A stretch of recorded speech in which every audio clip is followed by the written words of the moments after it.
नमस्कार, मैं हूँ डॉक्टर राजीव पथरिया और आप देख रहे हैं लाइव हिंदुस्तान चर्चा। हिमाचल प्रदेश में कोरोना के बाद से लगभग वो निवेश आ नहीं रहा है।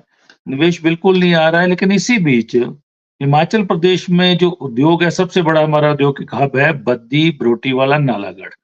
हिमाचल प्रदेश में लगभग जो औद्योगिकरण है, उसका 70% उद्योग वहीं पे स्थापित हैं। बात उठती है, उद्योग मंत्री हर्षवर्धन चौहान खुद स्वीकार करते हैं कि वहाँ पर राजनीतिक हस्तक्षेप इतना बढ़ चुका है कि औद्योगिक घराने अब वहाँ से पलायन करना चाहते हैं और वो पड़ोसी राज्यों में जाना चाहते हैं। वहीं उसके पीछे एक महँगी बिजली, परिवहन लागत ज़्यादा और जो लेबर के मसले हैं कहीं न कहीं, ये 3 ऐसे बड़े इश्यू बद्दी, बरोटीवाला, नालागढ़ में हो चुके हैं कि उद्योग अब बाहर जाना चाहते हैं। नई इंडस्ट्री आ नहीं रही है, पुरानी जो है वो भी चली जाएगी और यही एक ऐसा इलाका है जो 4 लाख लोगों को रोज़गार भी देता है। जीएसटी संग्रहण में भी 29% योगदान इसका है। बिजली की खपत भी कुल जो औद्योगिकरण को जाती है बिजली, उसकी 45% खपत यहीं पे होती है। अगर यहाँ से इंडस्ट्री चली गई तो हिमाचल के आर्थिक हालात और खराब हो जाएँगे। उद्योग मंत्री क्यों ऐसा कह रहे हैं? वो कह रहे हैं कि मैं मुख्यमंत्री जी को लिखित रूप में दूँगा कि वहाँ पे राजनीतिक हस्तक्षेप बढ़ने से इंडस्ट्री यहाँ से पलायन करने जा रही है। और कुछ बड़े औद्योगिक घरानों के उन्होंने नाम लिए हैं, जो मल्टीनेशनल कंपनी हैं, वो भी जा रही हैं। तो आज हम इसी विषय पे चर्चा करने जा रहे हैं। हमारे साथ चर्चा में भाग ले रहे हैं हरदीप सिंह बाबा जी हैं, कांग्रेस पार्टी के महासचिव भी हैं प्रदेश के और इंटक जो कि उनकी ट्रेड यूनियन है कांग्रेस की, उसके भी अध्यक्ष हैं। विवेक शर्मा जी भाजपा के प्रदेश के वरिष्ठ प्रवक्ता हैं। गगन कपूर जी सीआईआई चैप्टर जो हिमाचल प्रदेश है, उसके चेयरमैन हैं। तो ऐसी बातें क्यों उठ रही हैं? पहले हम औद्योगिक रूप से गगन जी से जान लेते हैं। गगन जी, वहाँ पे अब क्या दिक्कतें आ रही हैं? क्यों उद्योगपति अब पलायन करने को तैयार हैं और उद्योग मंत्री खुद कह रहे हैं कि ऐसा होने जा रहा है और मुख्यमंत्री को लिखित रिपोर्ट देंगे वो? जी। सर, पिछला जो 1 साल है, वो हिमाचल इंडस्ट्री के लिए अच्छा नहीं गया। सुख की जी, सरकार हम सुनते आ रहे हैं कि हर एरिया में बहुत तरक्की हो रही है, गरीबों का बड़ा काम हो रहा है, लोगों के बड़े काम हो रहे हैं। लेकिन इंडस्ट्री तो बैठती जा रही है और डूबती जा रही है, इसका कोई मसीहा नहीं है। पिछले 1 साल में जो सिचुएशन बनी है, उससे इंडस्ट्री जा भी रही है, जाने की तैयारी में भी है। जी, उसको उनको समझ में नहीं आ रहा है कि जाएं तो जाएं कहाँ, अपनी फरियाद किसके आगे रखें।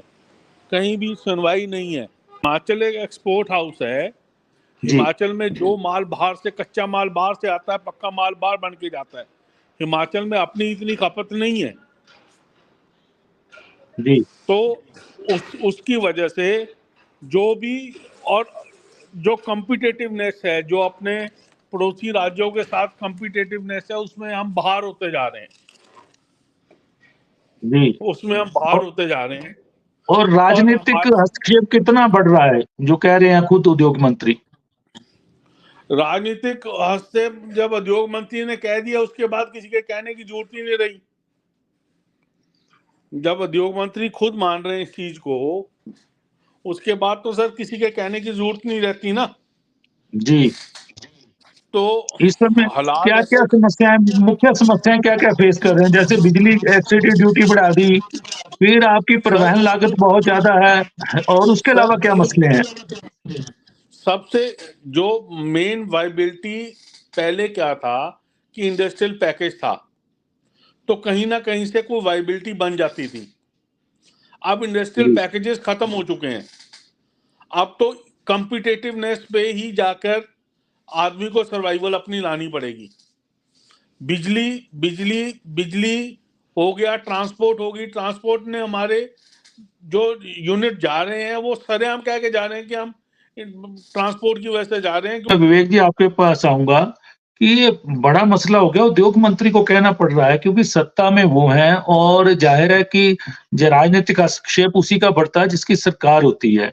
और बड़े-बड़े उद्योग पलायन करने की तैयारी में कुछ कर भी चुके हैं और कुछ बड़े एमएनसी कंपनियों ने कह दिया है कि हम अब अपने उद्योगों का विस्तार हिमाचल प्रदेश में बिल्कुल नहीं करेंगे। जहाँ पे हैं वहीं रहेंगे और जिस तरह से इलेक्ट्रिसिटी ड्यूटी बढ़ी है, हमारी ट्रांसपोर्टेशन की दिक्कत है और हम पड़ोसी राज्यों में जा रहे हैं और पंजाब जैसा राज्य अभी उनको सस्ती बिजली, सस्ते प्लॉट ऑफ़र कर रहा है। ये हालत हो रही है, तो कहाँ उद्योग बचेंगे हमारा? रोजगार एकदम से छिन-भिन्न हो जाएगा। जी, विवेक जी। डॉक्टर साहब नमस्कार। ये जो उद्योगों का पलायन की बात है, हमने लगभग सितंबर के महीने में इस विषय को लिया था, प्रेस कॉन्फ्रेंस भी की और पूरा विषय को अंकित भी किया और सरकार को कई बार आगाह करने का प्रयास किया कि भी इस पर थोड़ा विचार करना चाहिए। लेकिन सरकार की संजीदगी की स्थिति ये है कि आज जैसा आपने बताया कि माननीय उद्योग मंत्री को ही मुख्यमंत्री को पत्र लिखने की अगर नौबत आ गई है, तो पहला प्रश्न तो उठता है कि इसमें संवाद की कितनी कमी है? राजनीतिक जी, स्तर पर जब संवाद नहीं होगा, तो फिर बात कैसे चलेगी? इससे पहले हम इस विषय पे जाएँ, मैं आपका ध्यान 3 और आकर्षित करना चाहता हूँ। सबसे जी, पहले कि जब ये सरकार गई, तो इनको विरासत में क्या छोड़कर गई? भारतीय जनता पार्टी की सरकार गई और उसके बाद इनकी संजीदगी क्या है पूरे विषय को लेकर के और उसके बाद जी, मैं आऊँगा आपके ऊपर वास्तविकता क्या है? जिस समय हमारी सरकार गई, उस समय जो सबसे बड़ी दिक्कत ये थी इंडस्ट्री के साथ कि इंडस्ट्री को जो सबॉर्डिनेटिंग सर्विसेज़ थी, वो नहीं मिलती थी। जैसा अभी उद्योग जगत के भाई साहब ने यहाँ बताया कि हम एक एक्सपोर्ट हाउस की तरह हैं, बाहर से रॉ मटेरियल लाते हैं, मैन्युफैक्चर करते हैं, बाहर जाके उसको बेचते हैं। इसी को देखते हुए ये प्रॉब्लम हिमाचल की नहीं है, बहुत से प्रांतों की है। इसी को मद्देनजर रखते हुए स्किल डेवलपमेंट के ऊपर केंद्र सरकार ने योजनाओं को तैयार किया। और मैं आपको बताऊं कि 624 करोड़ का निवेश हुआ है इसके स्वलंबन के ऊपर जो स्वरोजगार है, छोटे-छोटे उद्योग लगे, या फिर इंडस्ट्री थी, उसके लिए कोई कार्टन बॉक्स बनाता है, कोई टेप बनाता है, कोई पट्टी बनाता है, कोई छोटे-छोटे और इसमें लगभग 190 करोड़ का अनुदान प्रदेश सरकार ने, हमारी सरकार ने इनको दिया था, जिसमें 3700 लगभग के करीब इकाइयां स्थापित हुई, जिन्होंने 10,200 लोगों के आसपास लोगों को रोजगार दिया। इन सब चीजों को ध्यान ना देते हुए जैसे ही कांग्रेस की सरकार आई, उन्होंने कहा कि हम नए इंडस्ट्री एरिया विकसित करेंगे। अरे भाई नए इंडस्ट्री एरिया तो तब आप विकसित करेंगे ना अगर इंडस्ट्री बचेगी। अगर इंडस्ट्री बचेगी नहीं तो उन्हें क्या आप विकसित करेंगे? संजीदगी सरकार की ये है, मैं आपको बताऊं कि कुछ माह पूर्वक इनके चीफ सेक्रेटरी माननीय प्रमोद सक्सेना जी ने एक पत्र लिखा केंद्र सरकार को जी, कि इंडस्ट्री डेवलपमेंट के लिए हमें फंड की जरूरत है। दुर्भाग्य आप देखिए इस प्रदेश सरकार का कि 13 जनवरी 2022 को सोम प्रकाश जी जो केंद्रीय वाणिज्य राज्य मंत्री हैं, इंडस्ट्री मिनिस्टर भी हैं, वो हिमाचल के प्रवास पर थे और इंडस्ट्री डिपार्टमेंट का एक व्यक्ति उनसे नहीं मिला। यहां तक कि किसी डिप्टी कमिश्नर के माध्यम से इन्होंने उनको ज्ञापन देना भी मुनासिब नहीं समझा। ये इतना दुर्भाग्य है इस प्रदेश सरकार का, इन्हें ये मालूम ही नहीं है कि इनको करना क्या है और करना क्या नहीं है। ये इनकी संजीदगी है। अब रहा प्रश्न इस बात का कि ये इंडस्ट्री का जो वास्तविकता क्या है? वास्तविकता ये है कि पूरी इंडस्ट्री आज पलायन के ऊपर इसलिए आ गई है, ये मुद्दा पैकेजेस का नहीं है, मुद्दा ये है कि बद्दीप रोटी वाला एक एक्सटॉर्शन पॉलिटिकल एक्सटॉर्शन सेंटर बन गया है, जहां पर उगाही होती है। ये कह देना कि लेबर महंगी है, ये कह देना ट्रांसपोर्टर्स तंग करते हैं, ये कह देना कि वो करता है, ये सब चीजें मैनेज हो सकती हैं आपस में बैठ के क्योंकि वो भी कारोबारी हैं। अगर कोई ट्रांसपोर्टर है तो कारोबारी है, कोई मजदूर है तो उसका भी घर गृहस्थी है। ये चीजें मैनेजेबल हैं। मैं ये नहीं कहता कि वो इनको तंग नहीं करते होंगे या नहीं करते होंगे, इस पर ये चीजें मैनेजेबल हैं। लेकिन जब पॉलिटिकली एक्सटॉर्शन शुरू हो जाती है तो अधिकारियों के भी बहुत ज्यादा हौसले बढ़ जाते हैं और वास्तविकता ये है कि वहां पॉलिटिकल एक्सटॉर्शन हो रही है और ये बहुत ज्यादा हद तक हो रही है। और मैं इसमें स्थानीय विधायक को दोषी नहीं ठहराऊंगा। आसपास के क्षेत्रों के जो लोग हैं, जो विधायक हैं या जो सीपीएस हैं, उनकी बहुत ज्यादा इंटरफेरेंस है। उसकी वजह से ये स्थिति उत्पन्न हुई है और हालत यहां तक हो गई कि माननीय मुख्यमंत्री जी को ये कहना पड़ा कि कबाड़ को लेकर के जो वहां से सबसे ज्यादा निकलता है, जिसके ऊपर बड़ी भयंकर राजनीति होती है, के ऊपर पॉलिसी बना लो।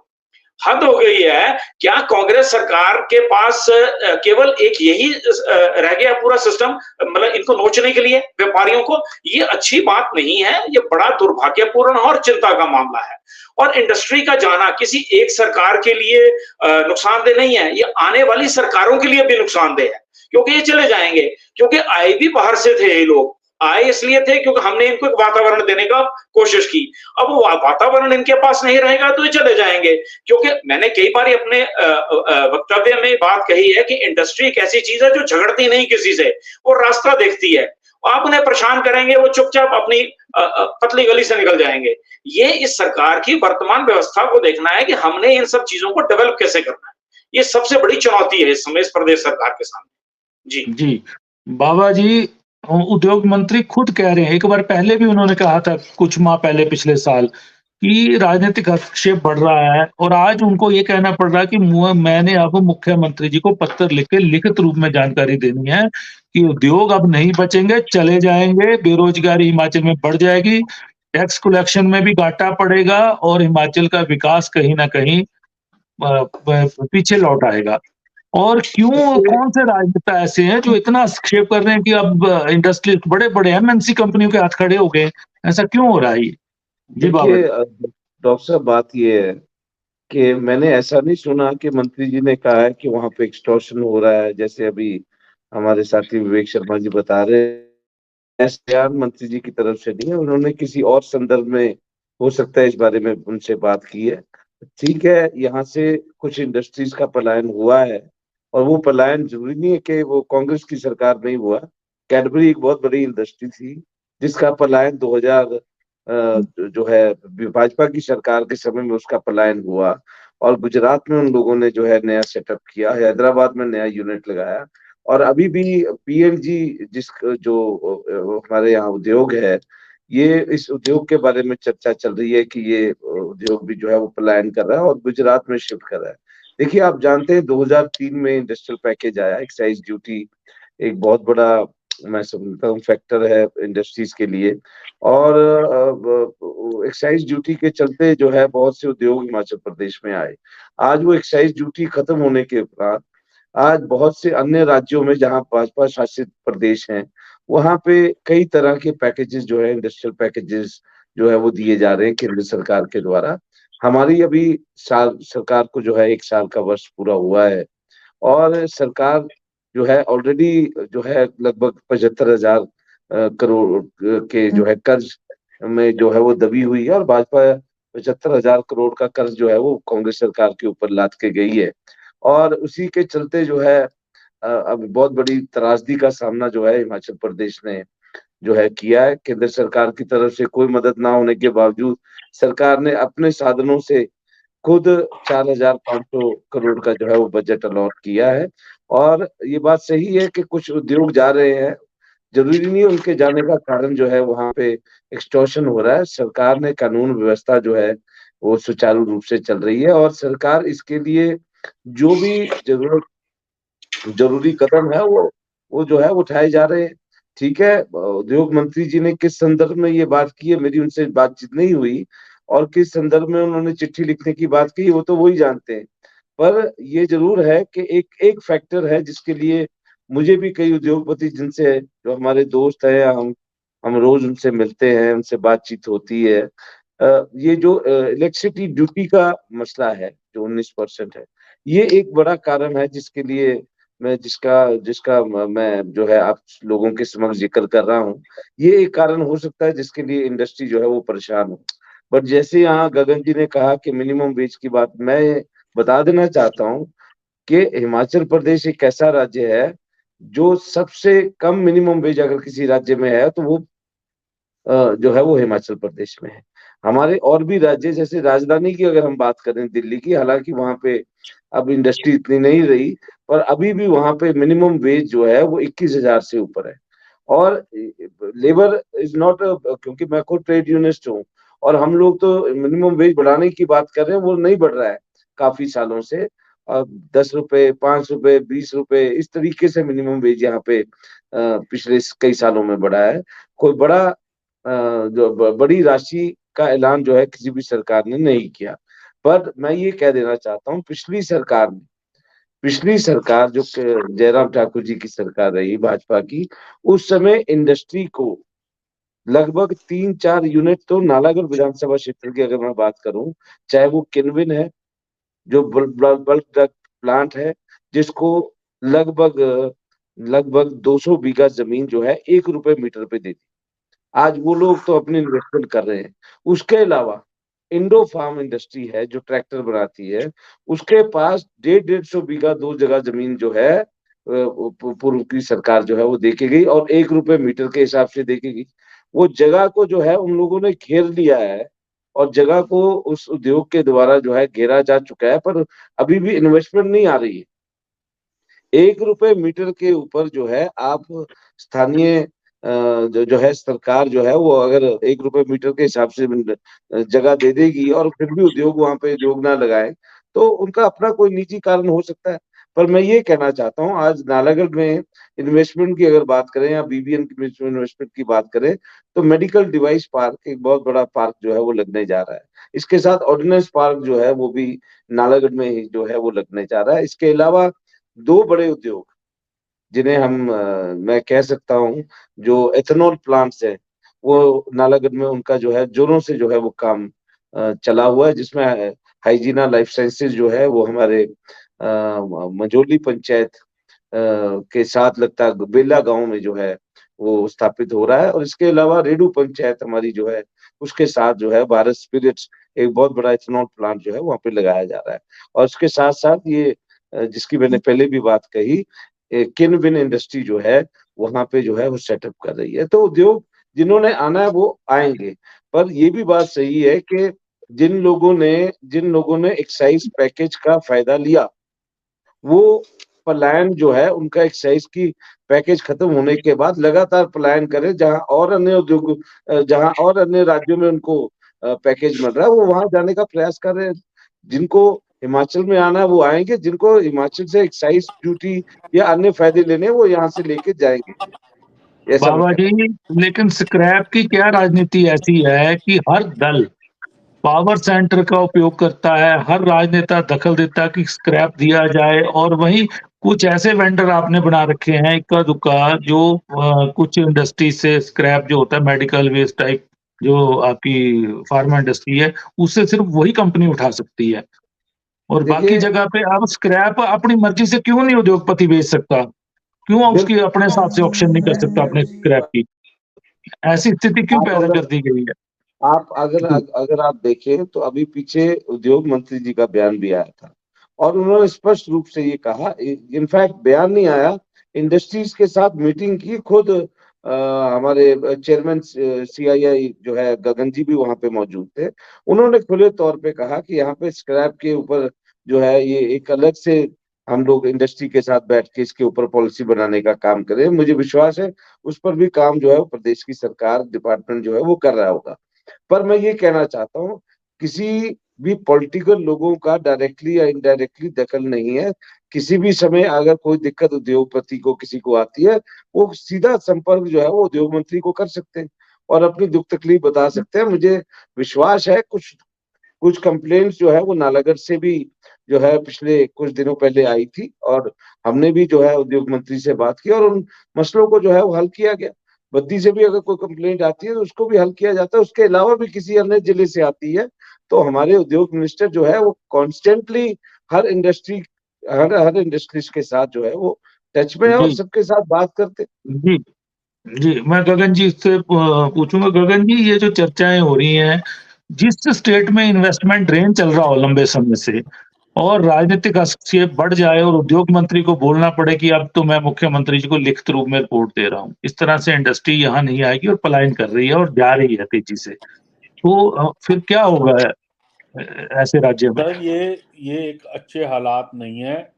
हमारे को वक्त रहते संभलना पड़ेगा। वक्त रहते संभलना पड़ेगा। जैसे मनीष जी ने कहा कि इंडस्ट्री मिनिस्टर ने स्टेटमेंट दी। सर इंडस्ट्री मिनिस्टर ने तो स्टेटमेंट कई बार दे दी कि इलेक्ट्रिसिटी ड्यूटी कम करेंगे।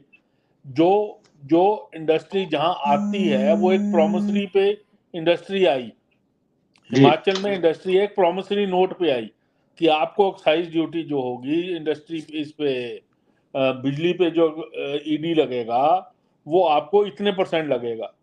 अब आप अब वो इंडस्ट्री ने यहाँ इतना इंफ्रास्ट्रक्चर खड़ा कर दिया, अब आपने कह दिया कि जी हम इसको विड्रॉ कर रहे हैं, तो ये तो ब्रीच ऑफ ट्रस्ट है ना। जी, ब्रीच ऑफ ट्रस्ट करके आप इंडस्ट्री कब तक लाते रहोगे? और इस वक्त जो इंडस्ट्री यहाँ पर है, जो एग्जिस्टिंग इंडस्ट्री है वो एक्सपेंशन में जाना नहीं चाह रही, उनको जाने का माहौल नजर नहीं आ रहा। नई इंडस्ट्री जी, यहाँ पर नहीं आ रही है। जो बाबा जी ने कहा कि यहाँ पर बहुत अच्छा ड्रग पार्क बन रहा है, ये हो रहा है वो हो रहा है, हम यहाँ इंडस्ट्री आएगी। इंडस्ट्री बाबा जी नहीं आएगी, इंडस्ट्री परेशान है। इंडस्ट्री जो एग्जिस्टिंग इंडस्ट्री है वो दुखी है, उसकी कोई सुनवाई नहीं है। 1 साल से उनकी कोई सुनवाई नहीं हो रही है। जी इंफ्रास्ट्रक्चर के नाम पे हम उनको कुछ नहीं दे पा रहे हैं। जो पुल टूटे वो टूटे पड़े हैं, जो सड़कें टूटी हुई और टूटी पड़ी हैं, स्ट्रीट लाइट तक बंद है, ये स्ट्रीट हालत है। लाइट्स तक बंद हैं। जो जो जो इंडस्ट्री को ईज ऑफ डूइंग बिजनेस था वो कहाँ है? देखिए ऐसा है, जी मैं आपको बताना चाहता हूँ, जो आप पुलों की बात कर रहे हैं, पुल कोई हिमाचल प्रदेश के नहीं टूटे। अगर आप पिंजौर से बद्दी बरोटी वाला नालागढ़ की बात करें, पिंजौर से लेके नालागढ़ तक, इवन भरतगढ़ तक हमारे कम से कम 6 पुल जो है वो टूटे इस त्रासदी के चलते, जिसमें से 3 पुल जो है वो अकेले कालका विधानसभा क्षेत्र के, जो हरियाणा में फॉल करता है। अब लाइफलाइन तो है ना। अगर आप देखेंगे तो क्योंकि इस रोड पे जो है ऑलरेडी NHAI का काम चल रहा है। पिंजौर से लेके नालागढ़ तक जो है वो 4 लेन का काम, 6 लेन का काम जो है NHAI के पास है, और पुल भी वहां पे टूटे हैं, जिनके पुलों का लेकिन निर्माण बाबा जी पुल कहीं भी टूटे हों, एक फैसिलिटेट के तौर पे सरकार को खड़े होना पड़ता है उद्योगों के लिए। वो कैसे आएंगे जाएंगे, सरकार क्यों खड़ी नहीं हो रही है? 1 साल गगन जी कह रहे हैं कि बिल्कुल इंडस्ट्री की तरफ कोई ध्यान नहीं दे रहा, जबकि ऐसे फैसले ले लिए हैं। आपके कुछ इस पे AGT बढ़ा दिया है, कुछ पे कुछ कर दिया, टैक्सेस बढ़ाए जा रहे हैं। ऐसे तो मैं आपकी बात से सहमत हूँ। देखिए मैं सिर्फ इतना कहना चाहता हूँ, आइटमें बढ़ा दी हैं। AGT CCCR में एल्युमिनियम, प्लास्टिक सब कुछ इंक्लूड कर दिया, जबकि कंपिटिटिवनेस कहां से लाएंगे? ये इंडस्ट्री बंद हो जाएगी, इंडस्ट्री टूट वाइबल ही नहीं रहेगी। हिमाचल में बने हुए प्रोडक्ट जब महंगे होंगे, बाजार में कहाँ कम्पीट करेंगे वो? देखिए इसके लिए उसके ऊपर जो ट्रांसपोर्ट के भाड़े हैं वो सोने पे सुहागा काम कर रहे हैं। वो सबसे महंगे हैं हिमाचल के। इस वक्त तो विन विन पोजीशन में होना चाहिए। जो हमारे माननीय उद्योग मंत्री जी ने इतने दिन से कहा है कि मैं AGT कम करवा रहा हूं, उन्होंने प्रेस में कहा है कि मैं बिजली पे जो ड्यूटी है उसको कम करवा रहा हूं। वो कब होगा? वो लंबा टाइम हो गया उसको भी, उनके बोलते भी उनके बयान बहुत आए, लेकिन हुआ कुछ नहीं। जी विवेक जी। मैं पहले हरदीप जी के 2 विषय जो उन्होंने खड़े किए उनका जवाब दे दूं। इन्होंने कहा कि इस समय हमारे पास 27,000 करोड़ का कर्ज छोड़ करके ये सरकार गई है। मैं इन्हें बता दूं कि जब सरकार कांग्रेस की जब भारतीय जनता पार्टी की 2017 में सरकार आई थी तो 48,000 करोड़ का कर्ज सरकार के ऊपर था, और जब वो गई है तो लगभग 75,000 का था। हमने लगभग पूरे 5 साल में, जिसमें 2 साल कोविड के भी निकले, केवल 27,000 करोड़ का कर्ज लिया है, और आपकी सरकार ने 13 महीने में 13,000 करोड़ का कर्ज लिया है। ये फिगर आपके ध्यान में रहनी चाहिए। दूसरा विषय इन्होंने जो लैंड से संबंधित उठाया कि कुछ इंडस्ट्रीज को यहाँ लैंड दी गई है और वो उस पर काम नहीं कर रहे हैं। सरकार इनके पास है, सरकार के पास उनके MOUs भी हैं, सरकार उस पर संज्ञान लेना चाहिए। और अगर वास्तविकता में इतनी लैंड होल्डिंग वहां पर है और वो काम नहीं कर रहे हैं, तो उसके बावजूद काला अंब में सरकार 1,000 बीघा इंडस्ट्रियल एरिया डेवलप क्यों करना चाह रही है? क्यों इंफ्रास्ट्रक्चर उस पर खड़ा करना चाह रही है, जिसमें से गांव जोड़ों में 600 बीघा और गांव अधेरी में 400 बीघा लैंड को गवर्नमेंट एक्वायर करने जा रही है? Then why if the land is there, तो फिर उद्योग मंत्री जी काला अंब की तरफ का रुझान क्यों हो रहा है? वास्तविकता यह है, जैसा हमारे उद्योग जगत के मित्रों ने भी अभी यहाँ विषय उठाया है, मामला यह है कि गगन जी ने भी जैसा कहा कि वास्तविकता में सरकार चाहे भी तो कुछ नहीं हो रहा। कारण यह है कि जो अधिकारी हैं इनके वो बहुत निकम्मे हैं, वो कुछ नहीं करना चाहते, और सरकार का अधिकारियों के ऊपर नियंत्रण नहीं है।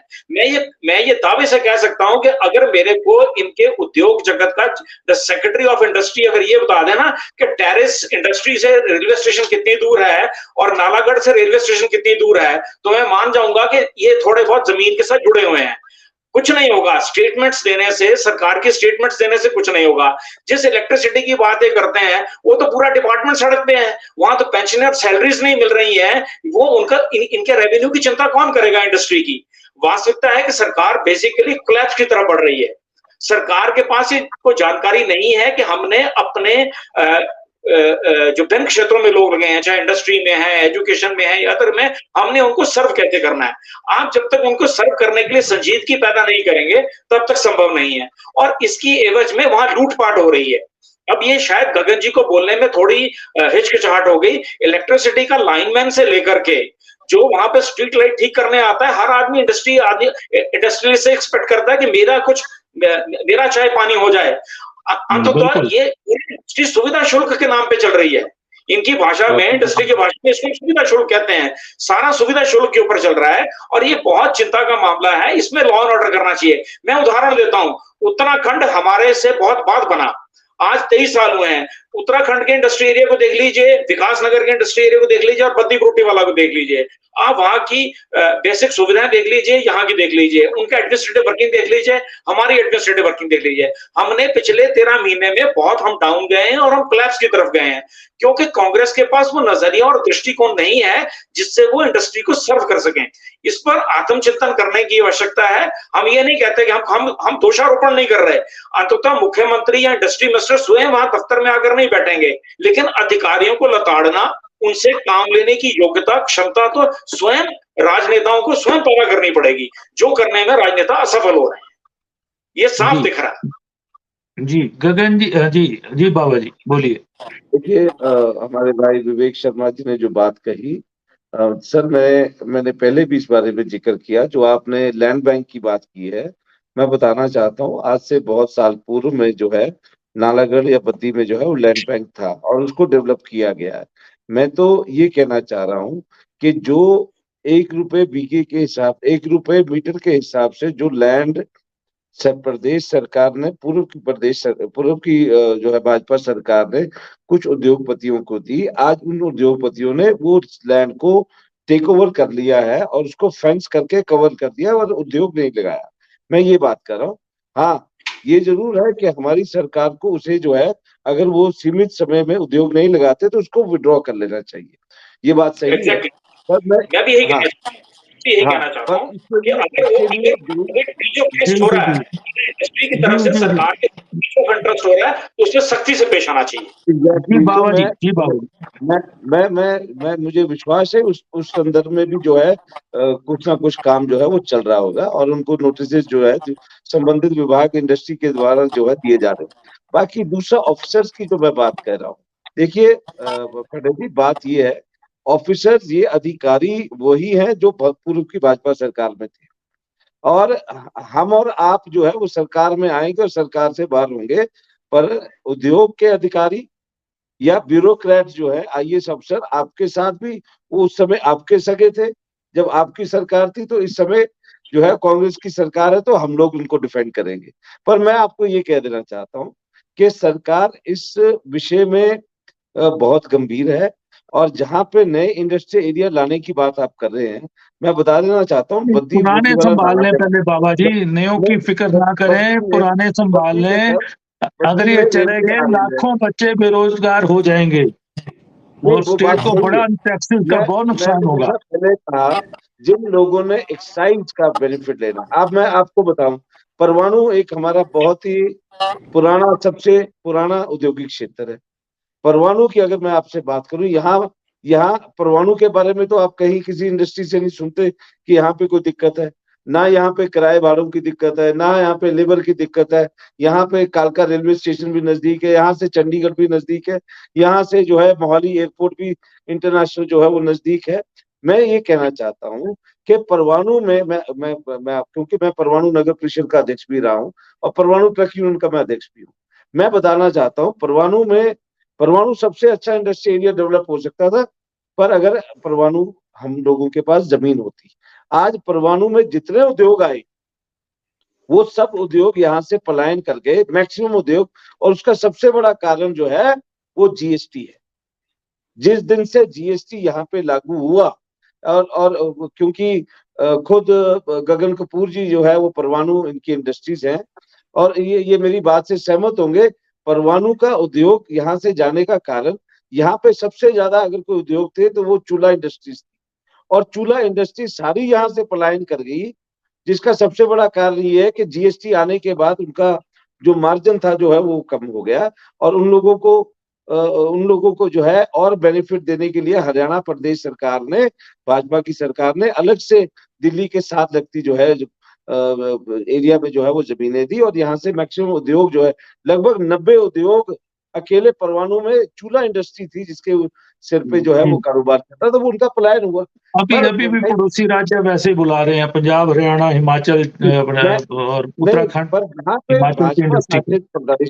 भाजपा शासित प्रदेश है वहां पे इंडस्ट्रीज को बहुत ज्यादा बेनिफिट देने के लिए नए पैकेजेस जो है वो केंद्र की सरकार, नहीं पैकेजेस बाबा जी, पैकेजेस राज्य सरकारें ही दे रही है, सेंटर की तरफ से अब कोई किसी भी तरह के कोई पैकेजेस नहीं है, तो हमारी राज्य सरकार क्यों नहीं रोक सकती इनको, कुछ क्यों नहीं दे सकती?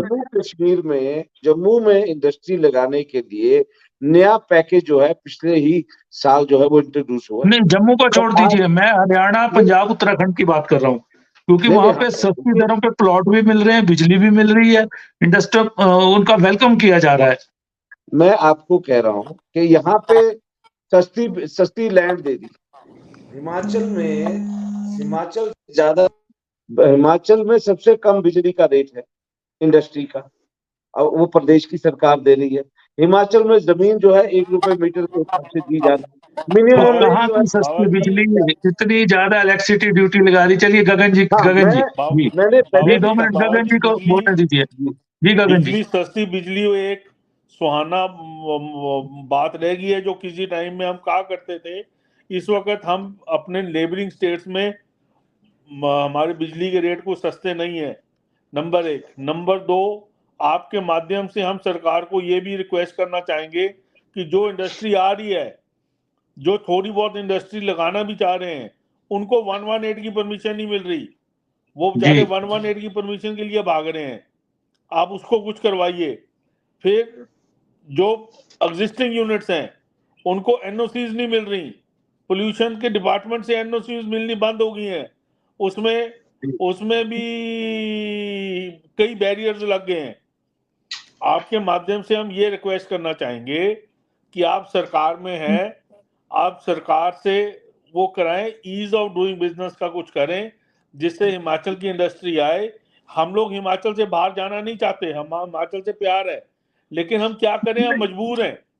नहीं, उगाई के अड्डे से कैसे, उगाई का अड्डा क्यों बन गया गगन जी? इससे कैसे बाहर जाएं ये? क्योंकि अधिकारी भी बरसों वहां रहते हैं, लंबे समय तक वो बिल्कुल वही करते हैं, जिसकी सत्ता आती है उसके साथ उगाई के माध्यम बन जाते हैं वहां पे। एक बड़े आरोप है, क्योंकि पत्रिया जी इस पे बोलना मेरे लिए ठीक नहीं होगा, लेकिन मैं ये कहना चाहता हूं कि सरकार को ये रिक्वेस्ट जरूर करना चाहूंगा कि इन चीजों को बंद करें जिससे उद्योग बचे, नहीं तो उद्योग बहुत बुरी तरह से परेशान है। जी विवेक जी, आप उगाही की बात कर रहे हैं, मैं आपको एक और बता दूं, अभी सरकार एक और निर्णय लेने जा रही है। सरकार ने एक्साइज एंड टैक्सेशन डिपार्टमेंट को अलग कर दिया है, जीएसटी अलग करने जा रही है, वैट अलग करने जा रही है। अभी नोटिफिकेशन तो जारी हुई, लेकिन सरकार उससे उगाही का स्तर और बढ़ेगा, क्योंकि लीकर इंडस्ट्री और पेट्रोल इंडस्ट्री वैट के अधीन आती है और जो बाकी लोग आते हैं वो जीएसटी के अधीन आते हैं। अभी इनको और परेशान करने का तरीका ढूंढा जाएगा। सरकार अपना रेवेन्यू जनरेट करने के चक्कर में, अपनी आय बढ़ाने के चक्कर में इंडस्ट्री को दबाएगी, और इंडस्ट्री को जब दबाएगी तो जो अधिकारी हैं वो इनको और प्रताड़ित करेंगे लोगों को, तो ये और मन बनाएंगे यहां से जाने का। सरकार को फ्रेंडली होना पड़ेगा इंडस्ट्री के साथ, उनकी प्रॉब्लम को समझना पड़ेगा। जबकि केंद्र सरकार ने लगभग ऐसे कोई 2500 से अधिक कानून छोटे बड़ों में परिवर्तन किया है, और ये इस तरह से प्रदेश सरकारों को भी सोचना पड़ेगा अगर इंडस्ट्री को रिटेन करना है। अदरवाइज मैंने पहले कहा कि इंडस्ट्री छेड़ती नहीं है, वो रास्ता निकालती है। वो कहेंगे अच्छा भाई साहब नमस्ते, चलने जा रही है यहाँ से। ये भाजपा और कांग्रेस की चर्चा यहाँ रह जाएंगी और इंडस्ट्री चली जाएगी। मैं बार बार ये कहता हूँ कि सरकार को संजीदगी से विचार करने की आवश्यकता है। चलिए, तो आज हम चर्चा कर रहे थे कि हिमाचल प्रदेश में उद्योग मित्र माहौल अब दिख नहीं रहा काफी समय से, और उद्योग पलायन की तैयारी में। उद्योग मंत्री को खुद कहना पड़ रहा है कि यहाँ पे राजनीतिक दबाव बढ़ता जा रहा है बद्दी बरोटीवाला नालागढ़ औद्योगिक क्षेत्र में, और उद्योगपतियों ने कई बार उनसे चर्चा की। वहीं महंगी बिजली, महंगा ट्रांसपोर्टेशन दिक्कत आ रही है, बड़े-बड़े उद्योग पलायन कर रहे हैं और करने जा रहे हैं, पड़ोसी राज्य ऐसे उद्योगों को वेलकम कर रहे हैं। तो अगर इस तरह से निवेश यहाँ से चला गया, ये निवेश एक बहाने से आया था, एनडीए गवर्नमेंट ने उस समय एक पैकेज दिया था हिली स्टेट्स के लिए, तब उस बहाने इंडस्ट्री आ गई, नहीं तो इंडस्ट्री होती कहाँ थी हिमाचल प्रदेश में, वो भी बॉर्डर पे आई। अगर ये चलेगी लाखों रोजगार खत्म हो जाएँगे, गवर्नमेंट के टैक्स कलेक्शन में ट्रांसपोर्टर खत्म हो जाएँगे, हर चीज़ खत्म हो जाएगी। इसलिए सरकार को समय रहते उद्योगों को फैसिलिटेट करना होगा और उनके लिए कुछ सी अच्छी योजनाएँ लानी होगी।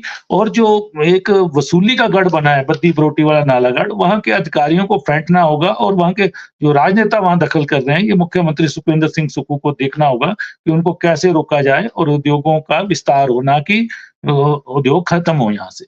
आज हमने इसी विषय पे चर्चा की, आप सबने चर्चा में भाग लिया। मैं आप सबका धन्यवाद करता हूँ।